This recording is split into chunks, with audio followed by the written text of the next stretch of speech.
핵심에 대해서 오늘 같이 얘기 나누고자 합니다. 사탄은 가면을 벗어버리고 아주 예수에게 아주 끈질기게 지금 대들고 있습니다. 첫 번째 시험에 실패하고 나니까 두 번째 시험에 더 바싹 긴장돼 가지고 예수에게 다가와 가지고 예수로 하여금 절대적으로 하나님을 신뢰하는 신뢰의 믿음을 회방하려는 겁니다. 그 사탄은 아주 간교한 방법으로 관능적인 방법을 통해 가지고 지금 대들고 있습니다. 우리가 잘 알고 있듯이 우리 인간의 가장 욕망이 뭐냐? 인간은 어느 누구를 막론하고 똑같은 욕망이 있다면 그 욕망은 첫째, 먹는 겁니다. 먹는 것이 없으면 사람이 사람으로 안 됩니다. 변합니다. 첫째, 먹고 나면 어떻게 되느냐? 뭘 또 갖고 싶습니다. 소유욕입니다. 어떤 걸 갖고 있으면 그보다 더 좋은 것이 있으면 그걸 또 갖고 싶습니다. 자가용을 갖고 있으면 자가용 더 좋은 거. 집을 사게 되게 되면 집 산 것으로서 만족하고 좋은데 얼마를 지나고 보면 더 좋은 집이 욕망이 생깁니다. 이것이 인간이 어느 누구나 1차적인 욕망입니다. 두 번째 욕망이 뭐인가 하면 먹고 소유하고 편안하고 아주 잘 살게 되면 그때는 명예욕이 올라옵니다. 이름이 알려지기를 원합니다. 그래서 자기 이름이 좀 알려져서 사람들이 자기를 높이 보고 머리 숙일 수 있습니다. 알아주기를 원하는 겁니다. 자기 이름이 좀 뜨기를 원하는 겁니다. 이것을 이용을 해가지고 두 번째 시험에 예수 앞에 온 겁니다.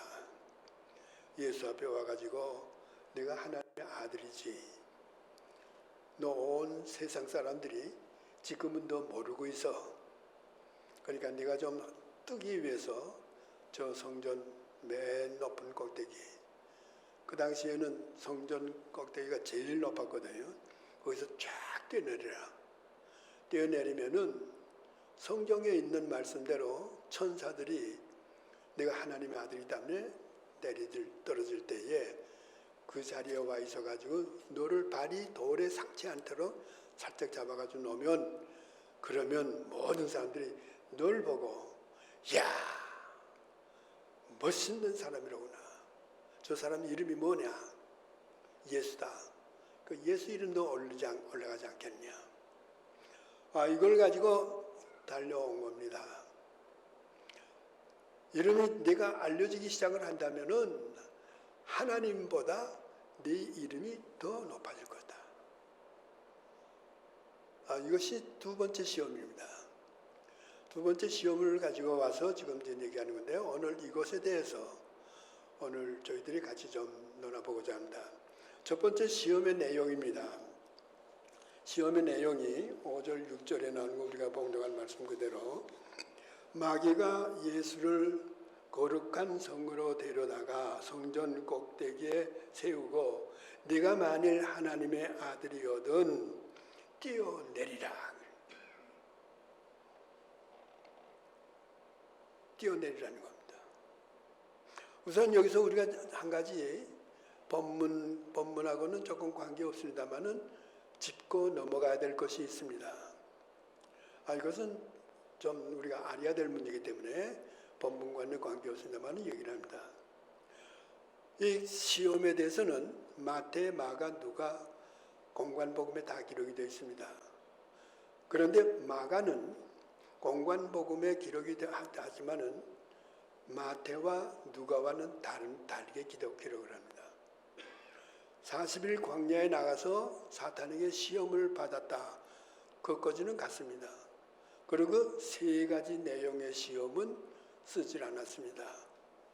쓰지 않고 사탄의 시험에 물리치고 나니까 그 광야의 예수님 주변에 들짐승들, 우리 성경에는 들짐승이라 되어 있습니다만은 원문 성경에는 맹수입니다.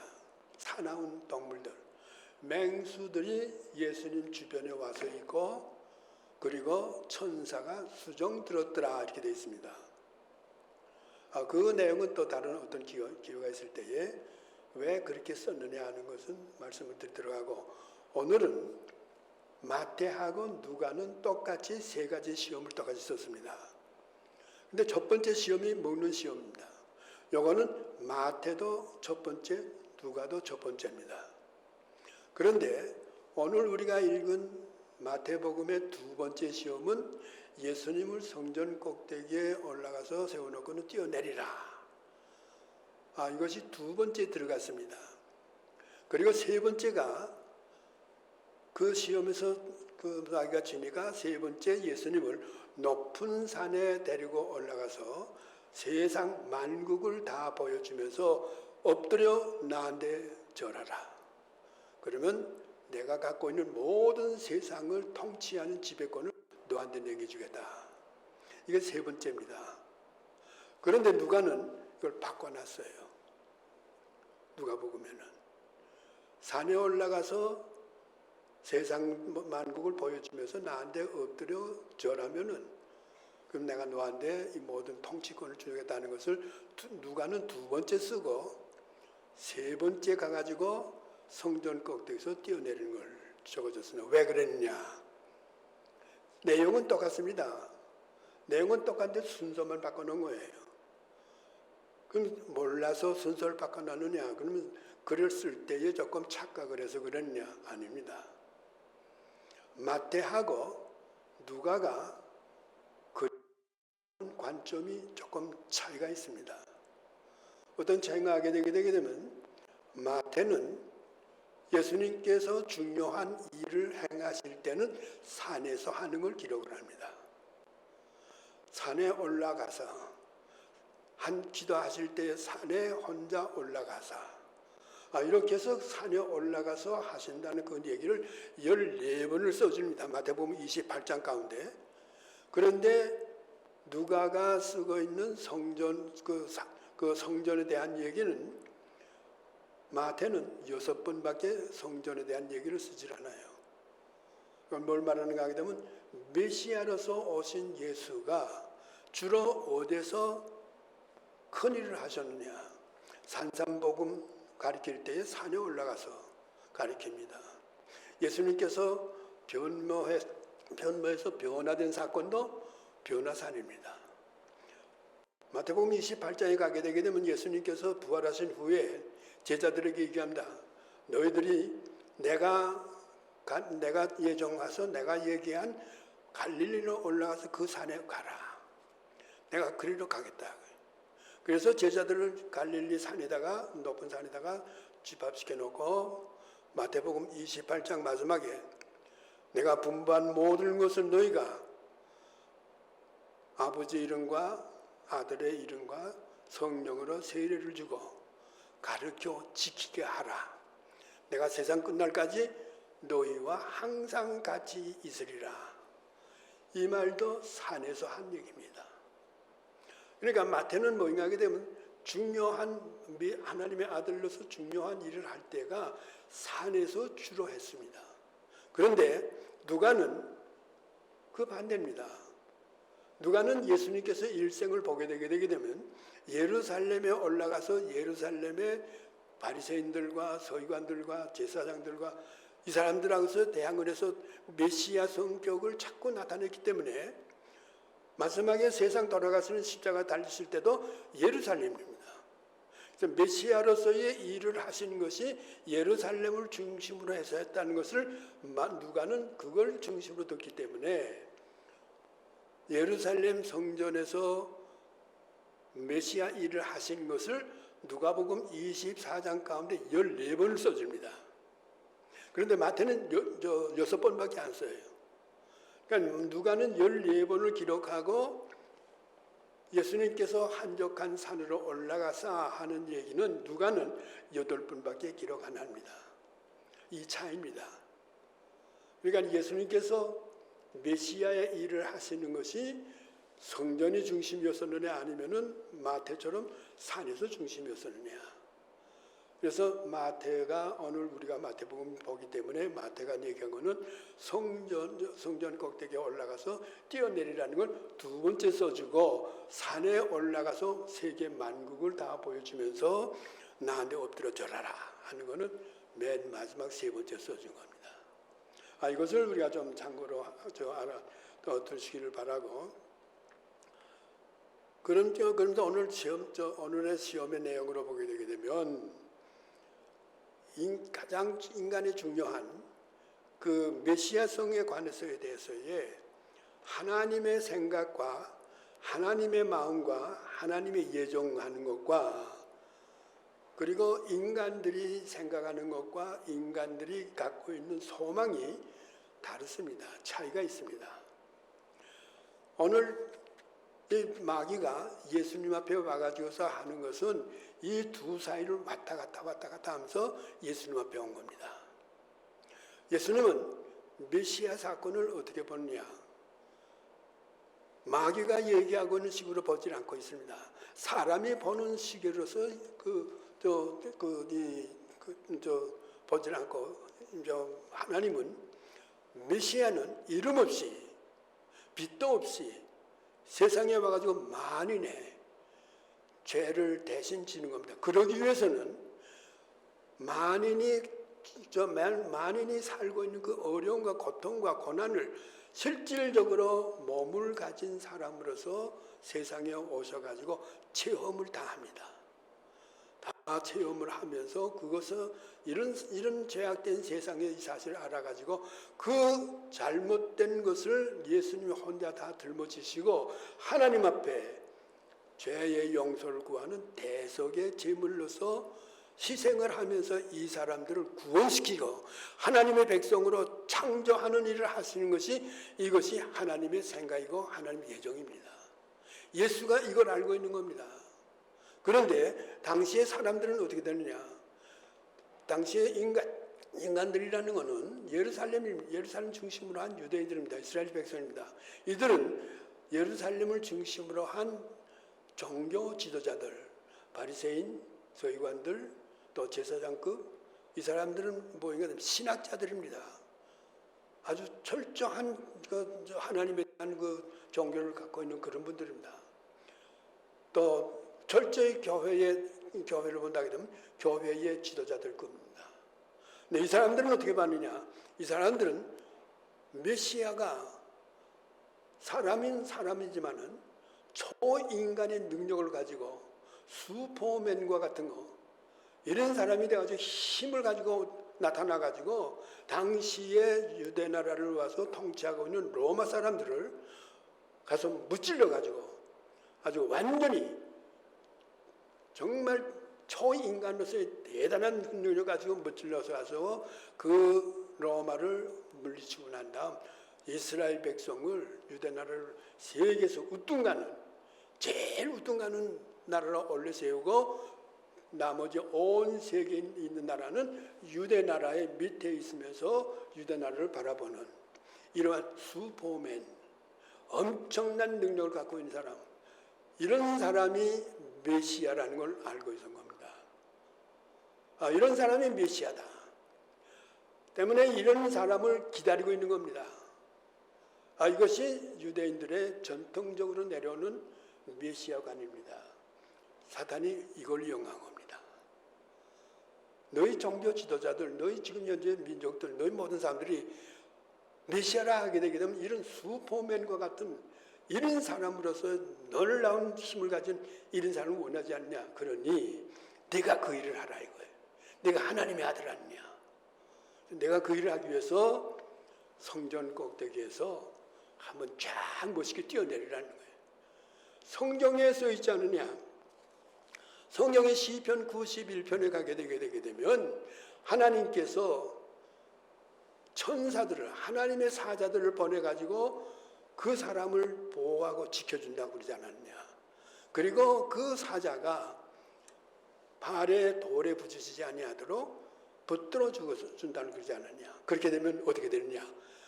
모든 지금 예루살렘을 중심으로 있는 사람들이 로마의 통치를 받으면서 굉장한 어려움과 고통 속에 있는 사람들이 내가 만약에 그렇게 나타나서 한다면은 이 예루살렘에 있는 사람뿐만 아니라 전 세계 사람들이 와, 이게 어떻게 된 거냐, 이런 놀라운 사건이 벌어지면 내 이름이 올라가지 않겠느냐, 내 이름이 올라가게 되게 되면 너는 정말 메시아다 이거예요. 이걸 가지고 온 겁니다. 이렇게 가지고 얘기하는 거예요.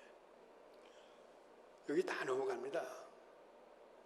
안 넘어갈 사람 없어요.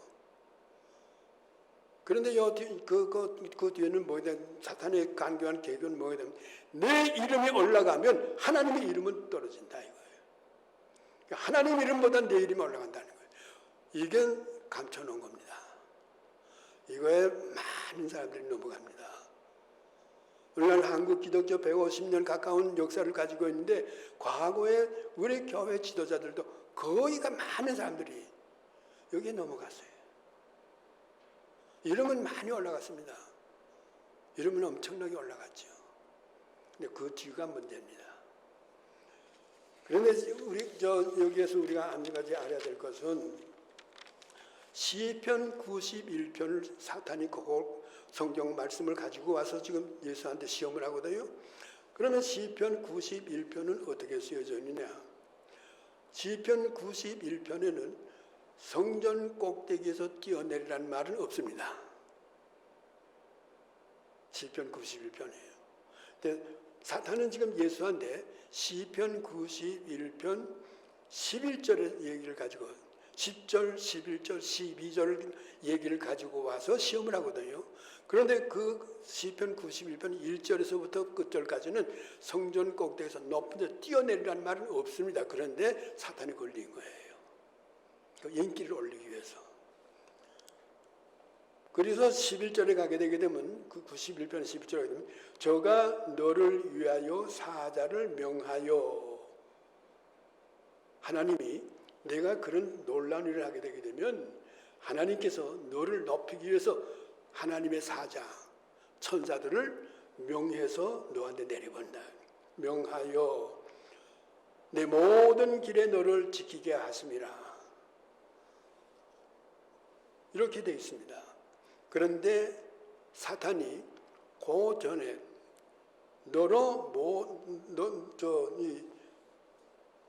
내가 뛰어내리게 되게 되면 하나님이 자기의 천사를 너를 위하여 보낸다.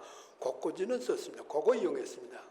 그리고 그 다음에 있는 저가 너를 위하여 사자를 명하여, 그건 이용했는데, 그 뒤에 그 사자가 너를 지켜준다는, 따라다니면서 끝까지 지킨다는 그 얘기를 싹 빼버렸습니다.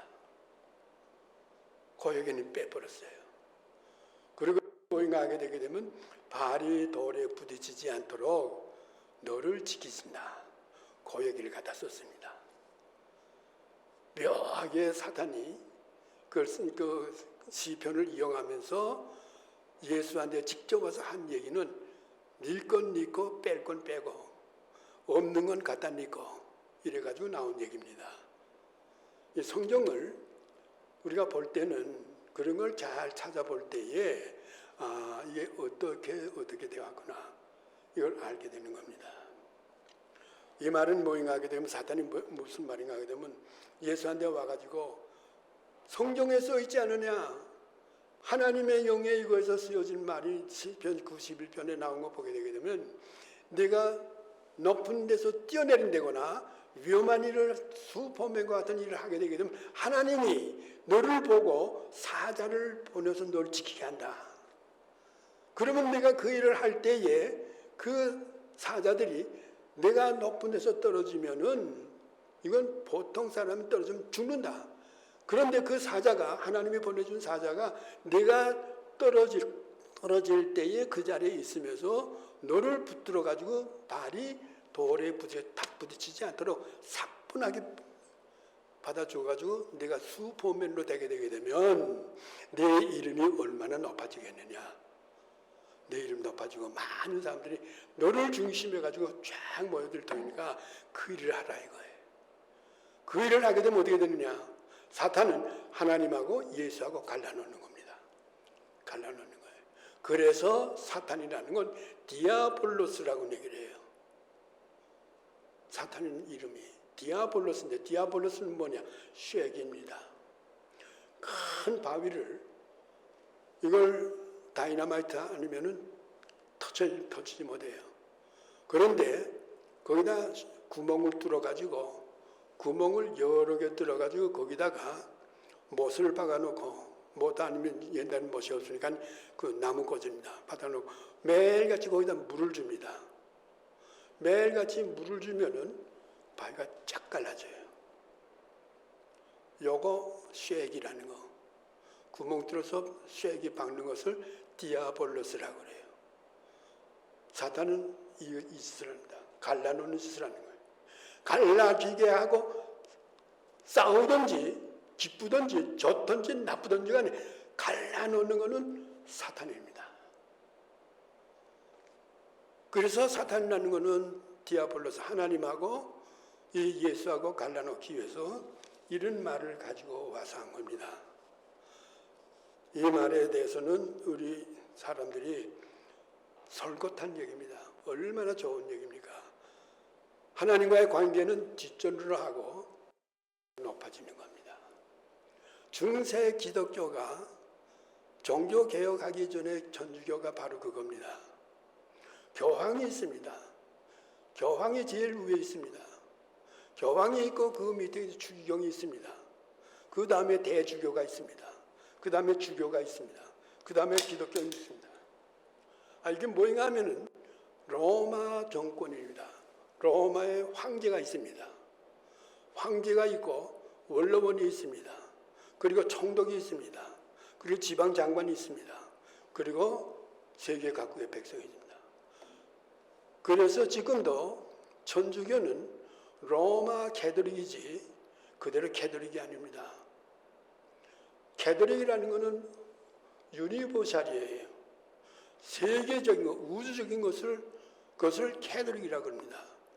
엄격한 의미에서 보게 되면 우리 장로교도 캐톨릭입니다. 하나님의 우산 속에 들어가 있기 때문에 하나님의 구원의 우산 속에 들어가는 이것이 캐톨릭입니다. 그런데 천주교는 로마 캐톨릭입니다. 로마라는 말 꼭 붙어요. 왜 그러냐? 로마식으로 되어 있다는 거예요.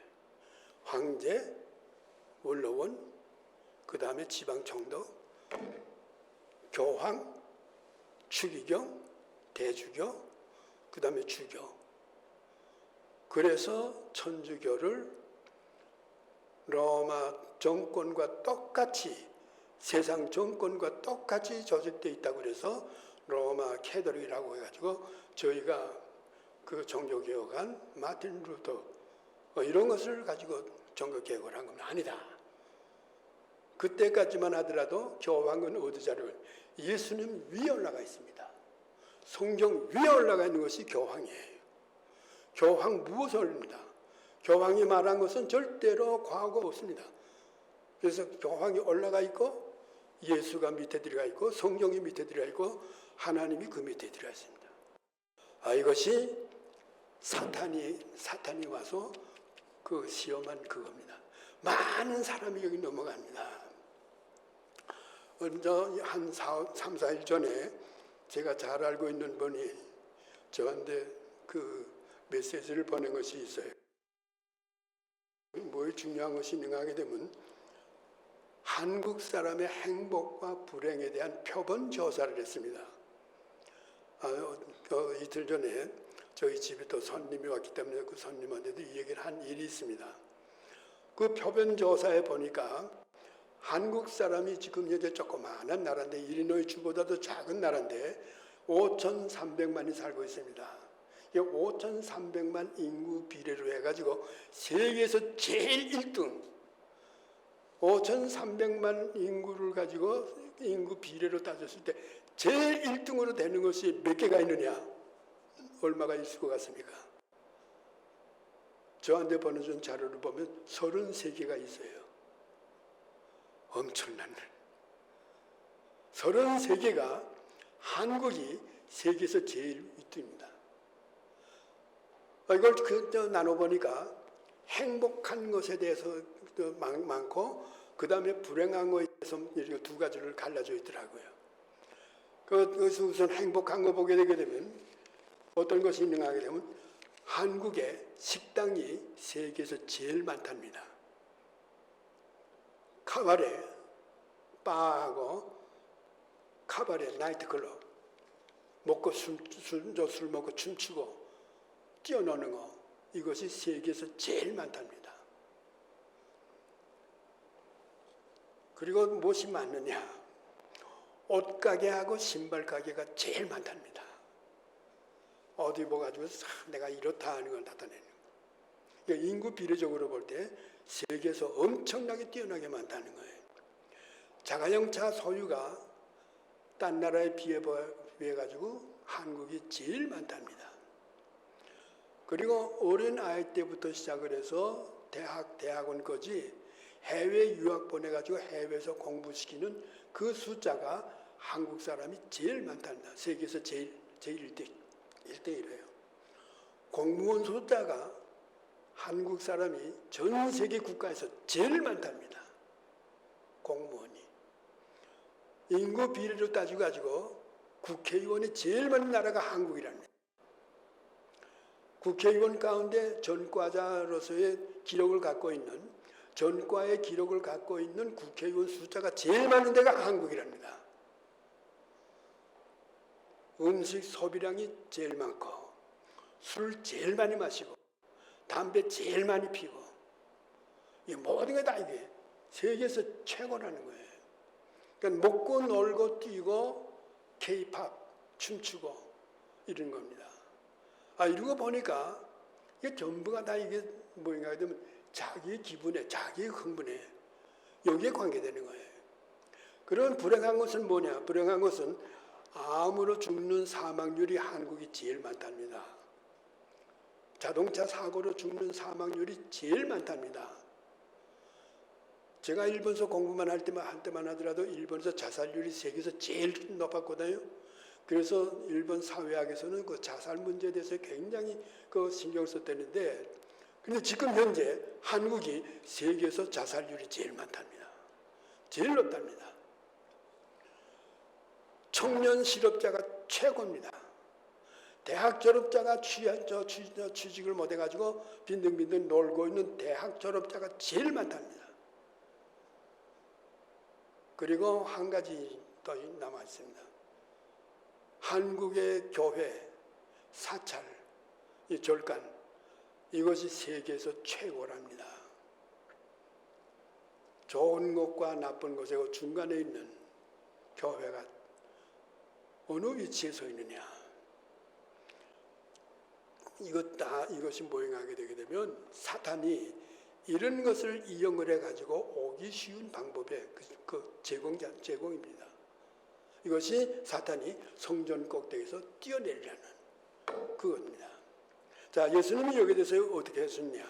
예수님은 오늘 7절에 보게 되면 예수께서 이르시되 또 기록되었으되 너희의 하나님을 시험치 말라 하였느니라. 이건 뭐인가 하면 모세가 이스라엘 백성이 가나안 땅을 들어가서 모압 평지에 오고 이제 요단강을 놓고 있는 그 새로 가나안 땅에 들어가는 사람들에게 하는 얘기입니다. 너희들은 저 가나안 땅에 들어가게 되면 절대로 하나님을 시험하지 말라. 너희들은 하나님을 믿으면 하나님 믿는 믿음을 가지고 사는 거지 절대로 하나님 시험하지 말라 하는 것을 경계해 주는 말씀이 신명기 7장에 있는 얘기입니다. 예수님께서 써가지고 물리치는 겁니다. 자, 그러면 이 신명기 7장의 이 얘기는 어떤 얘기냐? 이것은 뭐인가 하게 되게 되면 지난주에 말씀드린 대로 신광야에 출애굽을 해가지고 출애굽한 다음에 한 달 만에 한 달 동안 갖고 나온 식량 다 먹었죠. 갖고 나온 물 다 마셨죠. 아무것도 없습니다. 이제는 굶는 거예요. 이제 굶는 이 자리에 들어가는 이때에 모세에게 대드는 겁니다. 우리를 여기 내다 지금 말라 죽이려고 했던 여기 끌고 왔냐. 우리가 애굽에 있었으면 먹는 것도 풍족했고 모든 것이 다 풍족해서 우리 삶에 아무런 지장이 없어요. 왜 우리를 여기까지 끌고 와가지고 말라 죽이겠구만냐. 모든 짐승도 다 죽어야 되지 어떻게 됐냐. 이럴 때에 만나가 내려와서 아침에 나가 보니까 야 이게 뭐냐, 이게 도대체 뭐냐, 이것이 만후 돼가지고 만후가 만나가 된 겁니다. 이 사건을 겪었습니다. 이 사건을 겪었기 때문에 이 사람들은 뭐든 하나님은 절대적으로 우리 속에 계시는구나, 우리를 그대로 버려두지는 않는 분이 하나님이시구나 체험한 분들입니다. 체험한 이것이 바로 얼마 전입니다. 광야, 신광야에. 신광야에서 이 만나를 체험한 그들이 거기서 떠나가지고 루비딤이라는 데로 왔습니다. 루비딤이라는 곳에 와서 루비딤에서 천막을 치고 정착을 했습니다. 근데 루비딤에 올 때까지 계속 만나가 내리는 거예요. 그러니까 만나는 내리는데 루비딤에 와 보니까 물이 없어요. 만나는 있지만 물이 없으니까 어떻게 먹느냐 이거예요. 그래서 여기서 사람들이 들고 일어나가지고 모래사장과 그리고 돌밭과 바위밖에 없는 이 루비딤의 험악한 곳에 와가지고는 돌을 들고 나와가지고 모세에게 대드는 겁니다. 모세, 당신이요, 왜 우리를 여기까지 데려와가지고 우리로 하여금 목말라 죽게끔 만들었냐. 만나 사건이 얼마 전입니다. 며칠 전이에요. 그런데 여기 와가지고 물이 없으니까 얼마를 못 견뎌가지고 대드는 겁니다.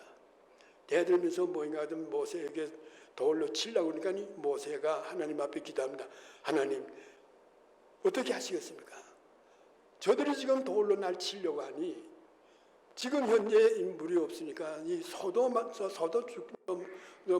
없어서 죽게 되고 양도 모든 지금 생축이 다 이렇게 됐으니까 하나님 어떻게 하실 겁니까?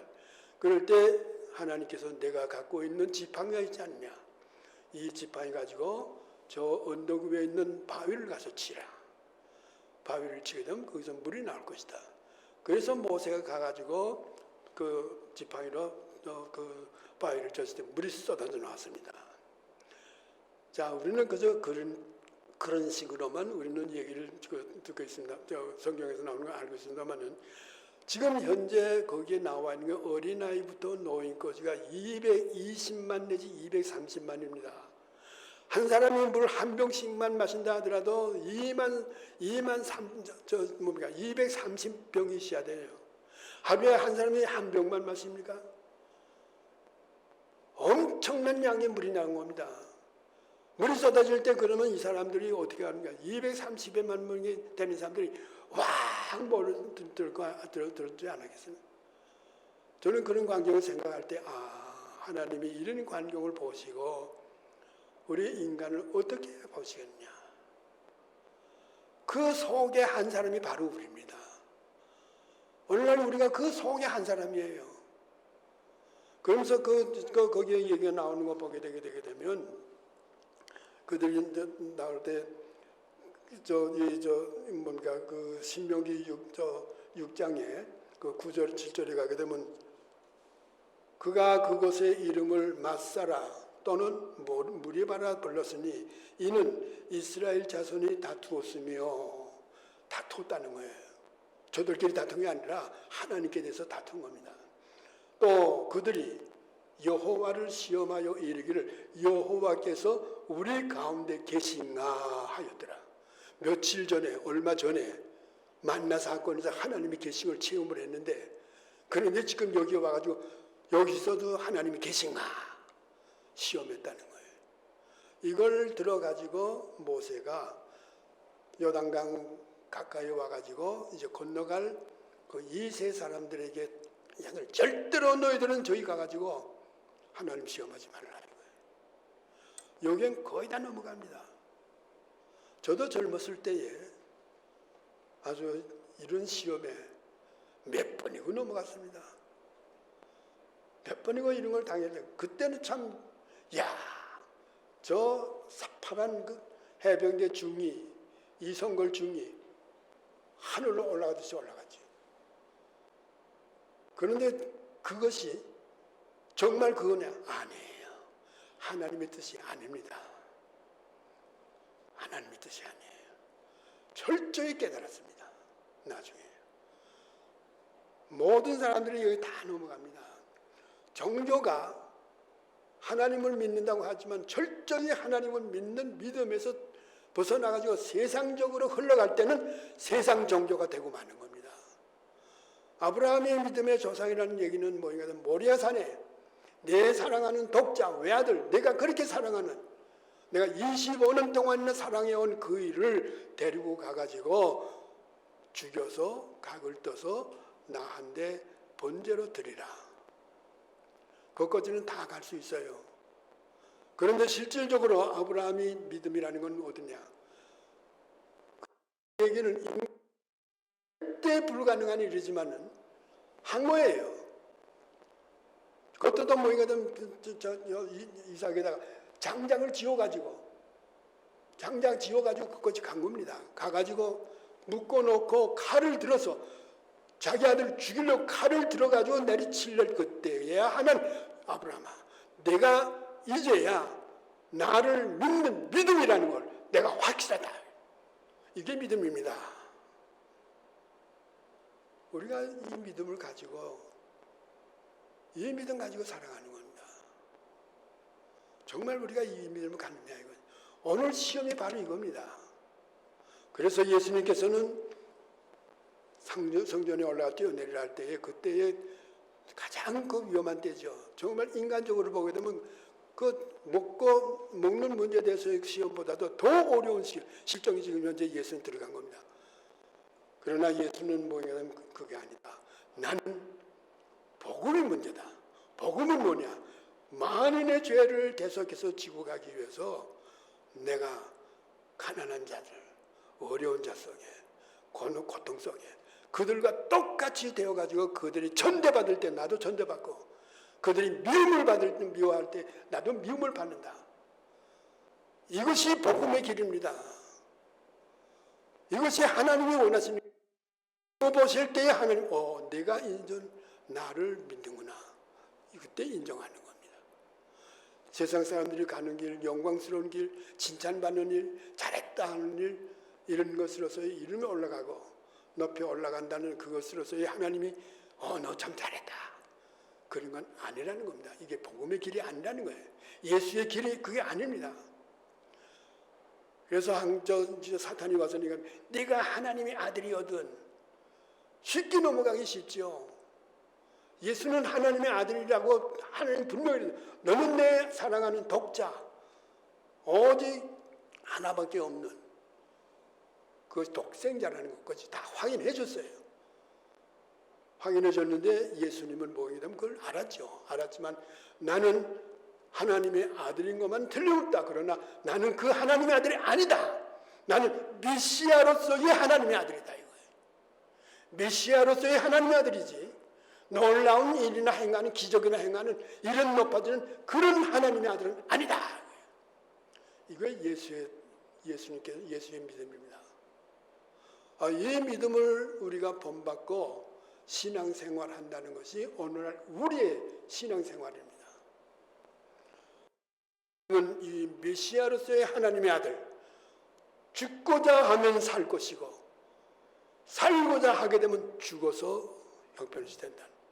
이 진리를 알기 때문에 이 진리의 내용을 가지고 3년 동안을 복음을 전하고 실질적으로 그 일을 행하신 것이 예수님이십니다. 이것이 예수의 복음이고 예수님의 그 하신 그 일입니다. 얘기를 마치겠습니다.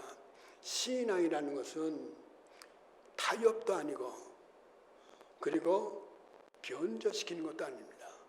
지금 예수님 앞에 와가지고 타협하면서 성경 구절을 시편 92편을 아주 만들어 가지고 와서 얘기하는 겁니다.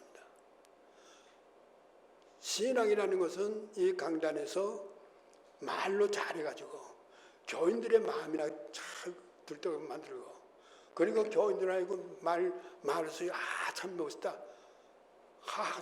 떨어질 때 예수님 쫙 내리 수 보면 내리 참 멋있다.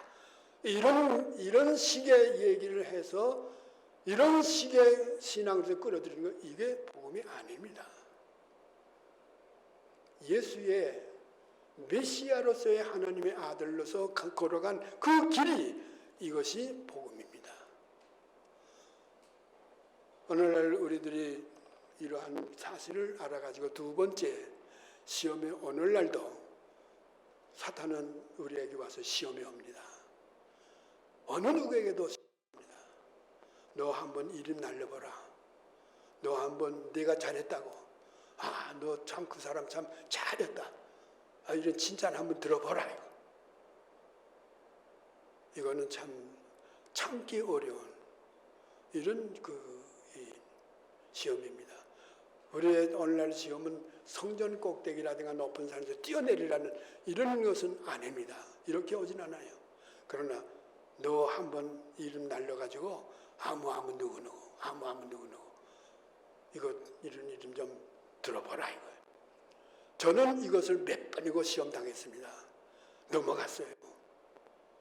넘어가가지고 어려운 일도 많이 겪었고 문제도 일으켰고 나중에 나이 들어가지고 보니까 이게 얼마나 어리석었고 하나님 보실 때 하나님이 얼마나 마음 아팠겠느냐 이런 걸 생각하면서 많은 회개를 하고 많이 느꼈습니다. 이 한 주간도 여러분 이런 시험은 다가옵니다. 그럴 때 예수의 걸어가신 그 길, 그 믿음 가지고 절대로 하나님을 믿는 그 믿음 가지고 하나님을 시험하지 마십시오. 하나님은 끝까지 여러분들 예수 그리스도의 피로 사신 여러분들 하나님의 자녀로 삼기 때문에 그 자녀를 지키기 위해서 끝까지 하나님은 같이 계십니다. 지금도 계십니다. 성령 하나님은 언제나 내 옆에 계시면서 나와 동행하면서 나를 지켜주시는 겁니다. 그 성령과 동행할 때에 서로 의논하는 것, 이것이 교통입니다. 교통한다는 것이 왔다 갔다 하는 펠로십이 아니라 언제나 의논하고 언제나 성령의 지시를 받고 성령과 더불어 같이 행동하시는 것. 그래서 목사가 맨 마지막에 축도하실 때에 그리스도의 은혜와 아버지 하나님의 사랑하심과 성령의 교통, 코이노니아, 이거는 뭐인가 하게 되게 되면 성령과 언제나 의논해서 성령의 지시에 따라서 동행한다는 이것이 너희들과 항상 같이 있기를 원하라. 이것이 축도의 세 번째 얘기인 것입니다. 일주일 동안 여러분들 살아가시면서 또 앞으로 일생 동안 살아가면서 이 시험에 넘어가지 말고 이 시험에 합격할 수 있는 이 믿음, 철저한 믿음에 여러분들이 되기를 바랍니다. 기도합시다.